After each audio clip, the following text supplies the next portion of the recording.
Welcome back to the program. As I mentioned before, a bit of a change of pace with many of us spending more time at home, a lot more time with our pets. So let's look at the role of pets during this shutdown, this coronavirus crisis. Joining me is well-known Canberra vet and author Dr. Michael Archinal. Michael, thanks so much for your time. What have you noticed during the shutdown for vets? Has there been more business or less during this very unusual time? Kieran, it surprised us all right across the nation, all the veterinarians. We've actually been exceedingly busy, and some practices have seen upwards of 10 to 20% increase in their work, which is really different to what's happened overseas, specifically in the US and also in the UK.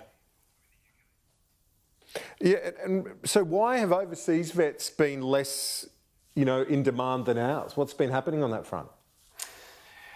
Well, look, what we think it is actually that overseas they were in a lot stricter lockdown. So those practices could actually only do absolute emergency work, whereas in Australia, being an essential service, we were still operating and doing pretty much exactly what we're doing before, although it was in a totally different way. We weren't having people into the practice. We were seeing people in car parks, those sorts of things.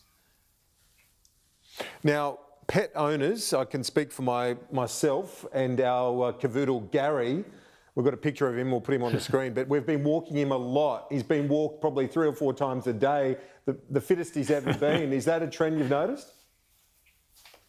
It's one of those things, we used to come home at night after work and we'd just sit down, watch a bit of telly and there would be the dog just scratching a little bit. But now we're with them 24/7 and these poor little dogs like Gary, they're not built for speed, they're built for comfort. And suddenly they're going, what's happened to my life? They're loving it. Dogs think it's absolutely fantastic. But cats, on the other hand, cats can't wait until we're all back to full-time work, I can tell you.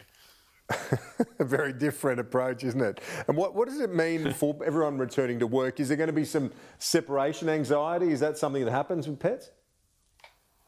Yeah, separation anxiety is a huge problem, and you can appreciate there's been a lot of increase in adoption of animals and pets over this time as well, that they've only ever known, a lot of contact time with their people carers, and also our own pets have suddenly gone, hey, hang on a minute, is this going to be the new normal? So they're all loving it. So when we start to go back to work, we actually need to start to wean our pets off this, wean them off us, because there can be some quite serious consequences for our dogs particularly, who find it really hard when we go back to full-time work. Dr. Michael Archinal, I appreciate your insights and all the best at a busy time for you. We've got to go